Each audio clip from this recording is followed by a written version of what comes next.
오늘은 땅을 차지하여 산다는 말, 그 의미를 함께 성경 안에서 확인해 보고, 나에게 주어진, 하나님이 나에게 허락하신 그 땅은 어디인가를 우리가 함께 규정하고 그 땅을 차지한다는 그 의미를 함께 본문 안에서 발견했으면 좋겠습니다.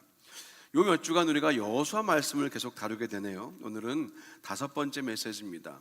요단강을 건너고 여리고 성이 무너지고 그리고 아이 성을 점령합니다. 그리고 하나님이 약속하신 그 모든 땅들이 남김없이 다 분배가 되었고 그 땅에서 백성들이 평안히 거하게 하셨습니다. 이제 주변에 어떤 대적도 이들을 당해낼 자가 없었고 하나님의 계획과 언약은 모두 다 그대로 이루어졌습니다. 그리고 그 땅에 그렇게 전쟁이 그쳤습니다. 그러니까 지난주까지의 우리가 말씀이었어요. 이제 표면적으로는 다 정리가 되었습니다. 그죠? 적과 꿀이 흐르는 가나안 땅을 주시겠다고 약속하신 그 신명기 12장의 약속이 다 성취가 되었습니다. 그리고 그 뒤로 20년 정도의 시간이 흘렀어요. 그 사이 가나안 땅에 곡식을 심고 수확을 했습니다. 가나안 땅에서 태어난 다음 세대들이 생겼습니다. 그때 여호수아는 온 이스라엘의 장로들과 지도자들과 재판관들, 관리들을 포함한 모든 백성들을 다 불러 모으고 이제 유언과도 같은 마지막 당부의 말을 하게 됩니다. 여러분이 보시는 것처럼 저는 참 많이 이제 늙지 않았습니까? 그리고 여러분이 이미 경험하고 또 아시는 것처럼 하나님이 우리를 위해 싸우셨습니다. 얼마나 감사한 일입니까? 제비를 뽑아서 이 땅 모두를 다 나눠주셨습니다. 얼마나 감사합니까? 이렇게 쭉 말을 시작합니다. 그러면서 이제 5절에 보면은요, 이 모든 하나님의 은혜가 마치 다 마무리된 것이 아닌 것 같은 우리가 그런 뉘앙스를 5절에서 받게 되는데, 이렇게 5절에 기록되어 있어요. 너희 하나님 여호와 그가 너희 앞에서 그들을 쫓아내사 너희 목전에서 그들을 떠나게 하시리니 너희 하나님 여호와께서 너희에게 말씀하신 대로 너희가 그 땅을 차지할 것이라. 이게 뭔가 차지할 것이라. 마지막 부분을 보면 아직 남아있는 과제가 있는 것처럼 보인다는 말이죠. 남겨진 땅을 차지한다는 거예요. 근데 이 말은요, 아직 차지할 땅이 남아있다는 것이 아니라 이 땅을 어떻게 너희들이 잘 관리하고 돌볼 것인가에 대한 메시지입니다. 20년 전에 이미 땅의 분배는 다 끝났습니다. 그 20년간 전쟁도 없었고 적어도 표면적으로는 모든 것이 다 평안했어요. 그래서 오늘 5절 마지막에서 말하고 있는 땅을 차지한다는 말은 단순히 땅을 소유한다는 그런 말이 아닙니다. 땅을 차지한다는 말은 어떻게 그 땅을 효율적으로 잘 관리하고 다스려서 하나님의 언약 백성들이 사는 그 가치 있는 땅으로 만들어가느냐의 문제입니다. 소유는 했지만 제대로 돌보고 관리하지 않으면 차지했으나 차지한 것이 아니라는 거죠. 단순히 자기들이 배당받은 그 땅의 소유권을 주장하라는 것이 아니라 그 약속의 땅을 기업으로 받은 언약 백성답게 살라는 말씀입니다. 그 힘들게 얻은 가나안 땅에서 제대로 살라는 거죠. 오늘 제가 주보의 일상 영성에서 적어드린 그 내용도 사실 그 비슷한 맥락에서 연결하고 해석할 수 있지 않겠습니까? 우리가 평소에 주의 깊게 보지 않으면 우리가 늘 앉는 자리, 늘 다니는 길, 그냥 그곳만 우리는 봅니다. 주의 깊게 보지 않고 지나치는 곳들이 많아요. 근데 하지만 교회의 구석구석 4만 스퀘어핏이 넘는 우리 교회의 1층, 2층 온 구석구석은요, 누군가의 섬김과 땀으로 그리고 손길로 지금도 여전히 관리되고 그렇게 돌보아지고 있다는 것을 우리가 늘 잊지 않아야 됩니다. 하나님이 주신 땅을 관리하고 하나님 주신 건물을 잘 돌보고 더 근본적으로 그 안에서 함께 살아가는 사람들을 돌보고, 특별히 교회 공동체의 입장에서 보면 하나님이 최근에 계속 보내주고 계시는 새로운 가족들, 새 가족들에게 관심을 갖고 다가가는 것은 먼저 된 성도들의 마땅한 모습이라고 볼 수 있겠죠. 특히 우리 교회처럼 역사와 전통이 아주 깊고 오래된 그런 안정적인 교회들이 가장 주의해야 될 부분이 저는 익숙함이라고 생각합니다. 익숙함은요, 안정감이라는 좋은 쪽으로 좋은 길로 흘러갈 때도 많지만 때로는 이 익숙함이 특권 의식이나 그룹화, 그룹핑이라는 그런 새길로 빠질 때도 꽤 많습니다. 그래서 공동체 안으로 먼저 보내심을 받은 성도들은 익숙함이 주는 그 부정적인 길에 들어서지 않기 위해서 굉장히 애쓰고 힘써야 됩니다. 그리고 공동체 안으로 조금 늦게 보내심을 받은 성도들도 마찬가지로요, 내가 설 자리를 더 단단하게 다져가는 시간이 좀 필요해요. 그래서 조금 더 충분한 시간 동안 기다리는 그런 마음도 필요합니다. 저는 이게 우리가 공통적으로 오늘 받은 교회 공동체라는 이 땅을 차지하는 그런 작은 방편 중에 하나인 것이라면, 우리 각 사람에게 주어진 우리 개인의 땅, 우리의 가정의 땅, 여러분 기업의 땅들이 있습니다. 가까운 이들과의 지내는 그 관계도 우리가 땅으로 해석할 수 있죠. 그리고 여러 가지 학연과 지연으로 연결된 수많은 만남들이 다 우리에게 하나님이 허락하신 땅이라고 좀 오늘 그렇게 생각을 하자는 겁니다. 그렇게 오늘 말씀이 풀어지고 개인적으로 적용이 될 수 있기 때문입니다.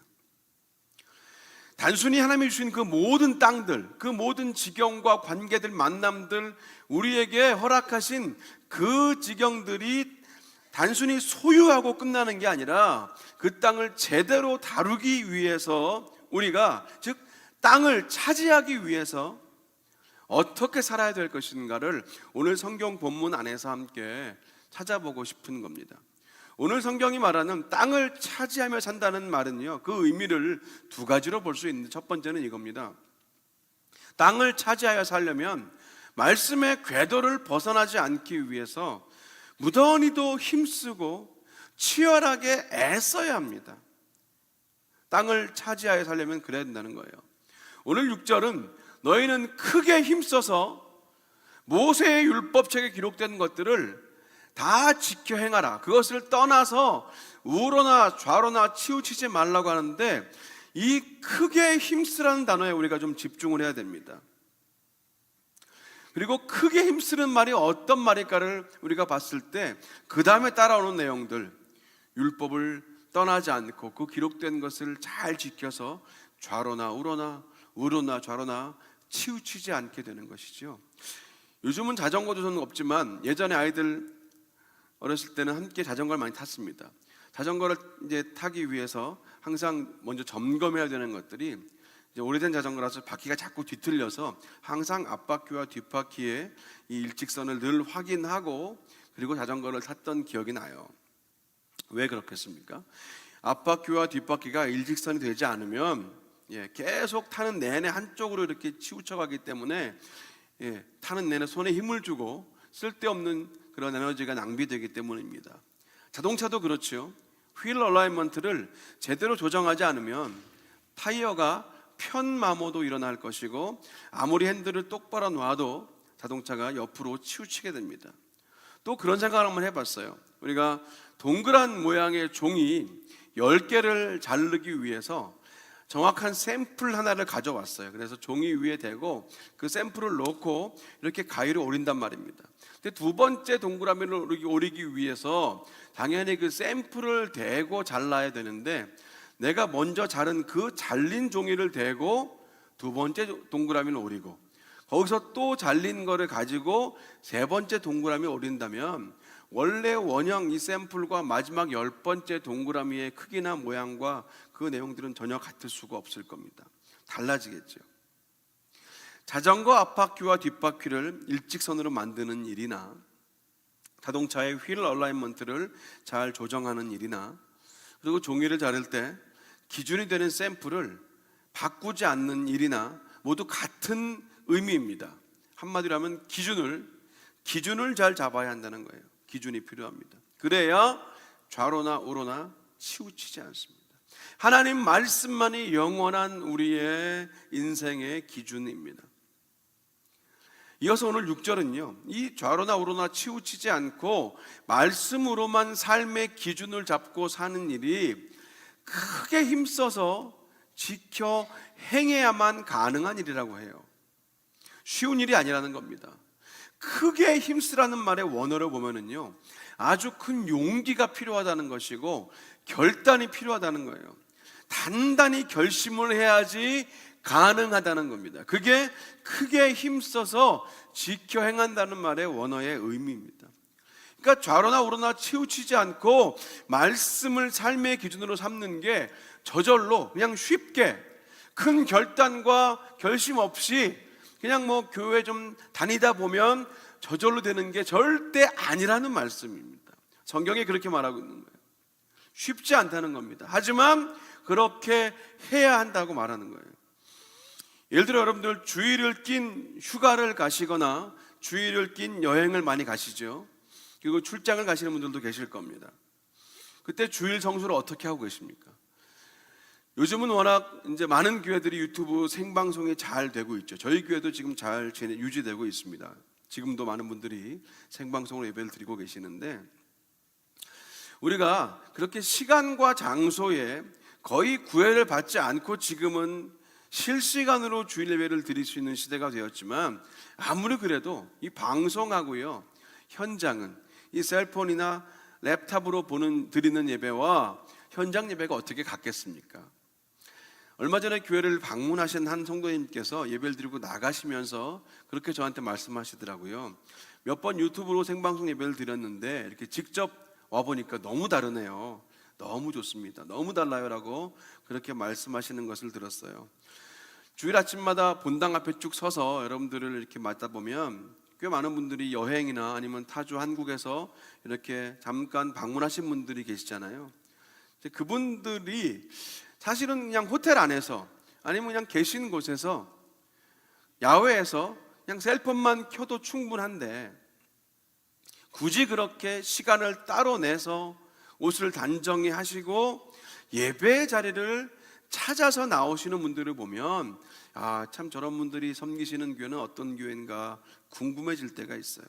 그래서 바라기는 우리 OK 성도님들도 휴가나 뭐 출장 여행 어디를 가시더라도 전 세계 어디를 가셔도 최대한 저는 그 지역에 있는 지역교회를 한번 찾아가셔서 예배를 드리시는 것도 우리에겐 특별한 경험입니다. 하나님이 주신 특별한 기회지요. 그래서 그렇게 할 때 번거로움과 귀찮음이 있지만 그것을 넘어설 때 받는 은혜가 있잖아요. 그죠? 번거로움과 귀찮음을 딛고 무릎을 펴고 일어섰을 때 받는 은혜가 있습니다. 오늘 여호수아는 6절에서 그 모습을 크게 힘써서 지켜 행한다는 의미로 우리에게 말하고 있는 겁니다. 바라기는 오늘 여기 계신 우리 모두에게 하나님이 주신 땅들이 있습니다. 그 땅, 그 자리, 가족과 일터, 교회와 만남들을 잠시 돌아보시면 좋겠어요. 받긴 받았는데 전혀 관리하지 않고 있어서 흉물스럽게 방치되고 있는 그 어떤 땅은 없으십니까? 돌보지 않고 양육하지 않아서 죽어가는 것도 모르고 있는 그 어떤 종류의 땅은 없으십니까? 주님이 은혜로 주신 그 땅을 우리가 차지하기 위해서 크게 힘써서 말씀에 순종하여 좌로나 우로나 치우치지 않고 힘써 지키며 살라고 성경은 말합니다.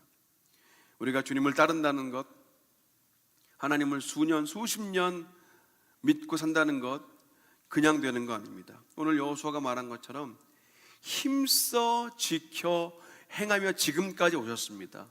그래서 바라기는 앞으로의 남은 인생 우리 여정 걸음도 다시 한번 또 주와 함께 주의 말씀을 나의 삶의 기준으로 삼아 다른 그 어느 누구의 의견도 아닌, 우리가 유튜브에서 보는 어떤 누구의 어떤 가치관도 아닌 성경이 우리에게 주시는 하나님 말씀을 우리의 삶의 기준만으로 삼아서 좌로나 우로나 치우치지 않고 하나님의 기쁨과 영광이 되어 그 땅을 차지하며 사시는 저와 여러분 되시기를 간절히 축원합니다. 두 번째는요, 땅을 차지하여 살려면 우상을 사랑하지 말고 오직 하나님만 사랑해야 한다고 오늘 성경은 또 우리에게 말하고 있죠. 모든 사람은 누군가에게, 어딘가에게, 무언가에게 항상 가치를 조금이라도 더 주면서, 가치를 더 두면서 살게 되어 있습니다. 가치를 둔다는 말은요, 우리의 삶의 우선순위와 늘 연결이 되어 있죠. 만일 여러분이 매월 첫째 주일은 한 주일이 7일이 아니라 한 주일이 8일로 되어 있는데, 그 8일은 그 어느 누구에게도 간섭받지 않고 여러분 마음대로 그 하루를 쓸 수 있다고 하면, 한 달의 하루는 마음대로 쓸 수 있다고 하면, 그 하루는 무엇을 하면서 누구와 어디서 어떻게 보내고 싶으십니까? 이 질문을 잠시 들을 때 여러분 마음속에 딱 떠오르신 그것이 바로 여러분이 지금 가지고 있는 삶의 가치를 설명해 준다고 저는 생각합니다. 우리 그리스도인들에 대한 정의가 많이 있는데, 저는 그 중에 이런 정의를 항상 내리곤 합니다. 우리 예수 믿는 사람들, 그리스도인은 끊임없이 우리는 우리의 삶의 주인 되는 자리에 그 어떤 것, 어떤 사람, 어떤 생각, 어떤 사상들을 자꾸 올려놓으려고 하는데, 예수 믿는 사람들은 그 자리에 올려진 모든 것들을 끊임없이 끄집어내리고 하나님만을, 주의 말씀만을 나의 삶의 기준으로 삼으며 사는 사람들이지요. 이게 바로 오늘 말씀을 통해 우리가 다시 한번 정의를 내려볼 수 있는 그리스도인의 정의입니다. 오늘 본문에서 여호수아는 우상을 사랑하지 말고 하나님만 사랑하라 라고 말하면서 구체적으로 그럼 우상을 사랑하지 않는 삶이 무엇인가도 몇 가지 말해 주었습니다. 이 땅 안에 남아있는 가나안 족속들에게로 들어가지 말라, 그들과 함께 깊이 교제하지 말라는 거예요. 그들이 섬기는 신의 이름을 부르지도 말고 그 신들에게 맹세하지도 말고 절하지도 말라. 이방 민족들과 하나가 되어서 교제하거나 혼인하지 말라. 이런 모든 내용들은요, 한 문장으로 정리됩니다. 가까이 하지 말라, 들어가지 말라는 거예요. 가까이 하지 말라. 고기를 나는 한 점도 먹지 않았지만 고깃집 안에 그냥 앉아 있기만 했어도 우리 몸에서는 고기 냄새가 날 수밖에 없습니다. 아무리 큰 이 골프 우산을 쓰고 빗속을 간다고 해도 한참을 빗속을 걷다 보면 물 한 방울 우리 몸에 튀지 않을 수가 없습니다.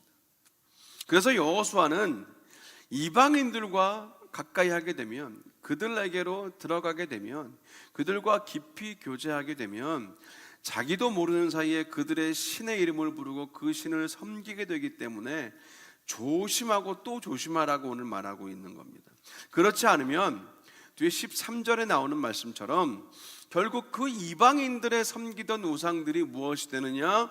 너희의 올무가 된다, 너희의 덫이 될 것이다, 그리고 너희의 옆구리를 찌르는 채찍이 될 것이다, 그리고 너희 눈에 가시가 될 것이다 라고 말합니다.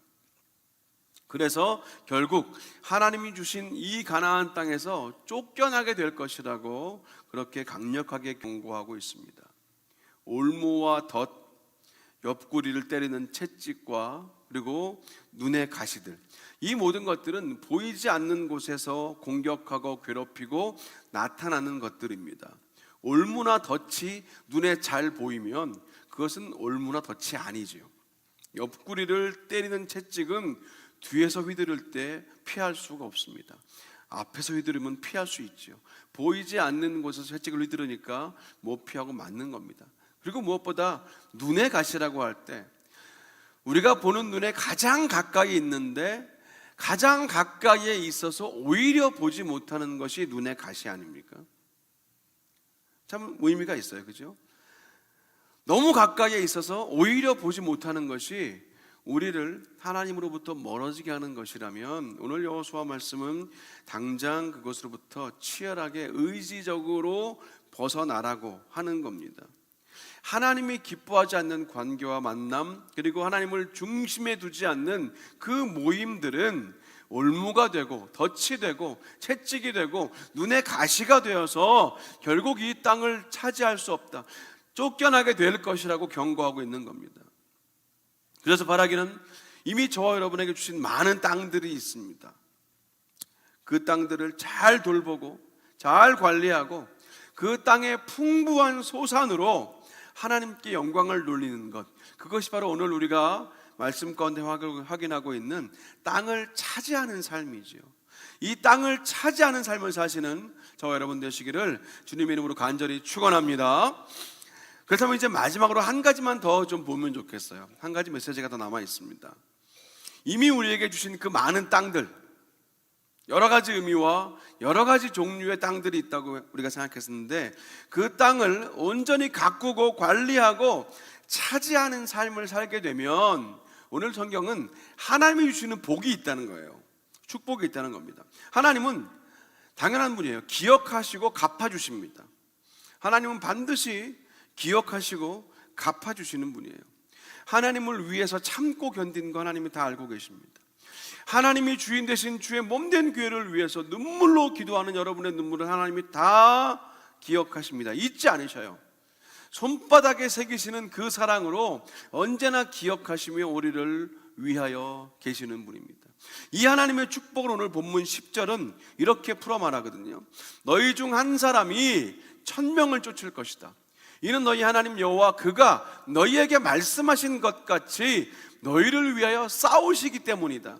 하나님이 너희를 위하여 싸우시니 너희 한 사람이 1000명을 쫓을 것이다. 이것이 우리가 앞선 그 두 가지 영적 원리로 살 때, 그렇게 땅을 차지하며 살 때 얻는 복이라는 겁니다. 하나님이 내 편이시라는 것, 내가 하나님 편이라는 건 이 임마누엘의 축복이야말로 우리가 받는 가장 큰 축복이라는 거죠. 한 사람이 1000명을 쫓을 것이라는 말은 하나님이 함께 하시면 결코 허황된 그냥 과장법적인 표현이 아니라 실제입니다. 내가 아니라 하나님이 싸우시기 때문에 그렇다는 거지요. 선지자 이사야도 60장 22절에서 이렇게 이스라엘의 회복을 예언하면서 하나님 말씀을 전합니다. 그 작은 자가 천을 이루겠고 그 약한 자가 강국을 이룰 것이라.